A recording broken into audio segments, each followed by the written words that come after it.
A bear cub was crying beside a burned tree. What they found was heartbreaking. The forest no longer looked alive. What had once been a vibrant stretch of green was now a wasteland of ash and silence. Charred tree trunks jutted up like blackened skeletons, their branches stripped bare. The air still carried the bitter scent of smoke, and every step crunched against a carpet of brittle remains. A small team of wildlife rangers moved cautiously through the devastation. They wore masks against the lingering haze, their boots leaving temporary impressions in the soot. Only a day earlier, this forest had been engulfed in flames. Now it was eerily quiet, as if every creature had been erased from existence. The leader of the group, Ranger Collins, paused to take in the sight. His eyes swept over the horizon, where patches of fire still smoldered faintly in the distance. "We need to check for survivors," he said, his voice muffled but steady. The team nodded and spread out, scanning the ruined terrain. For long minutes, the only sounds were the crunch of boots and the occasional creak of a weakened tree giving way. The silence was heavy, too heavy. Then, just as Collins was about to call his team back, a faint sound drifted through the haze. It was fragile, broken, almost like a whimper. Everyone froze. Collins raised a hand, signaling them to stop. The sound came again, soft, but unmistakable. A cry. Not of a bird or a distant animal, but of something very young, and very scared. The rangers exchanged uneasy glances. They followed the sound, their pace quickening with each step, until at last they reached the base of a burned tree. And there, huddled against its blackened trunk, was the source of the heartbreaking sound. A tiny bear cub, its fur singed and its eyes wet with tears, crying in the ashes of what once was its home. The tiny cub could barely lift its head. Its whimpers came out in weak, shuddering bursts, as if each breath was a struggle. Ash clung to its fur, and its small paws trembled against the scorched earth. It looked exhausted, dehydrated, and desperately alone. Ranger Collins crouched slowly, careful not to startle the fragile creature. "Easy now," he whispered, his tone soft, as though speaking to a frightened child. The other rangers hung back, their hearts twisting at the sight. They all knew the reality. A cub this young couldn't survive without its mother. Collins reached into his pack and pulled out a canteen. He tipped a small amount of water into the palm of his hand, then extended it gently toward the cub. For a moment, nothing happened. The cub only stared with wide, fearful eyes, as though unsure whether these humans were a new threat. But thirst was stronger than fear. Slowly, shakily, the cub leaned forward and lapped at the water. A collective sigh of relief passed through the rangers. "That's it, little one," Collins murmured, refilling his hand. With each sip, the cub's trembling seemed to ease just a little. One of the rangers, a young woman named Alvarez, knelt beside Collins. "Where's the mother?" she asked quietly, her voice heavy with dread. Collins didn't answer. He didn't need to. The silence of the forest told its own story. The cub gave a small, pitiful cry that seemed to echo through the ruined landscape. It was more than a sound. It was grief in its purest form. Everyone there felt it in their chest. Collins lifted his eyes toward the distance, where black smoke still curled faintly against the horizon. He knew what they had to do next. "Search the area," he said firmly, standing up. "If there's any chance its mother or siblings survived, we need to find them." The team nodded, splitting off into different directions. Meanwhile, the cub remained at the base of the tree, its small body pressed against the ashes, its cries carrying softly through the broken silence of the forest. The forest stretched out before the rangers like a graveyard. Each tree they passed was nothing more than a blackened column, stripped of life. The team spread out in a slow, careful line, eyes scanning the ground for signs of movement. They weren't just looking for survivors. They were also bracing themselves for what they might find. Ranger Alvarez moved along the slope, her boots crunching through layers of ash. Suddenly, she crouched down. "Over here," she called. Collins rushed over, and the others followed. In the soot, faint paw prints were etched into the ground. They were larger than the cub's, fresh enough to still be clear, but leading deeper into the burned forest. Collins studied them, his brow furrowed. "The mother," he said softly. His voice carried both hope and dread. The team followed the tracks, their steps quickening as the prints led them toward what had once been a dense thicket. Now it was reduced to smoldering stumps and scorched earth. Near the edge, they found something that made them stop in silence. A den, or what remained of it. The hollow had been partially collapsed, its interior blackened by fire. Scattered inside were broken branches, bits of fur, and signs that a desperate struggle had taken place. Alvarez covered her mouth with her hand. "She tried to protect them," she whispered. Collins knelt, brushing his glove across the ground. He found faint paw marks, smaller than the mother's, leading outward, but they stopped abruptly in the middle of the burned clearing. There was no sign of life beyond them. The weight of realization settled over the group. The fire had taken more than trees. It had destroyed homes, families, lives. The cub they had found wasn't just lost. It was very likely the only survivor. Collins stood slowly, his jaw set. He looked back toward the direction of the crying cub. "We can't leave it out here.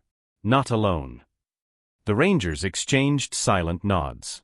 The search wasn't over, but the truth was becoming painfully clear. The little cub's world had been reduced to ashes. When the Rangers returned, the cub was still there, curled into a small ball of trembling fur against the charred tree. Its eyes, wide and fearful, followed them as they approached. It gave another faint cry, softer this time, almost as if it had given up hope of being answered. Ranger Collins crouched again, moving slowly so as not to frighten the little one. He unhooked a small pouch of dried fruit from his belt, crumbling a piece into his palm.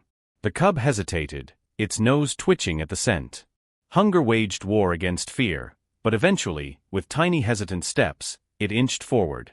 The moment its tongue touched his hand, a hush fell over the group. The cub chewed clumsily, eyes flicking up at the man feeding it. For Collins, it was like looking into a pair of eyes filled with both innocence and sorrow. "Good boy, or girl," he murmured, offering another piece. "You're safe now." The cub crept closer, enough that Collins could carefully brush some ash from its fur. Its body was thin, too thin for its age, but the steady nibbling told him it still had fight left. He poured a little more water into a shallow dish and set it down. The cub lapped eagerly, tiny drops dripping from its chin. Alvarez knelt beside him, her eyes soft. "It trusts you," she whispered. Collins gave a faint smile, though his heart felt heavy.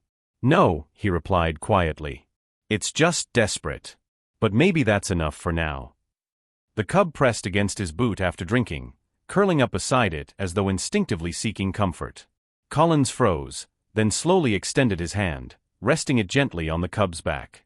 To his surprise, the little bear didn't flinch. A fragile bond had been formed, born not of trust alone, but of shared survival in the aftermath of tragedy.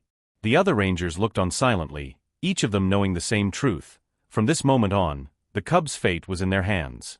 The Rangers worked tirelessly to search the burned forest for any sign of the cub's family. Hours passed, the smoke hanging heavy in the air, the silence only broken by the occasional crackle of smoldering wood. But the evidence they found told a grim story. Near a collapsed hollow, Collins discovered remnants of what had once been a mother bear's den, scorched and torn apart by the flames. Bits of fur clung to the charred branches, paw prints were pressed into the ash, and the faint scent of singed fur lingered in the air. Alvarez knelt beside him, her gloved hands brushing over the tiny prints. "She fought," she whispered. "She tried to save them." Collins' heart ached. "And she didn't make it," he said softly, the words catching in his throat. "This little one, it's alone." They returned to the cub, who had remained at the base of the burned tree, curling up in exhaustion. Collins knelt and whispered soothingly, offering more water and a few pieces of dried fruit. The cub licked his hands and nuzzled against his glove, seeking warmth and reassurance. "It's heartbreaking," Alvarez said, tears brimming in her eyes.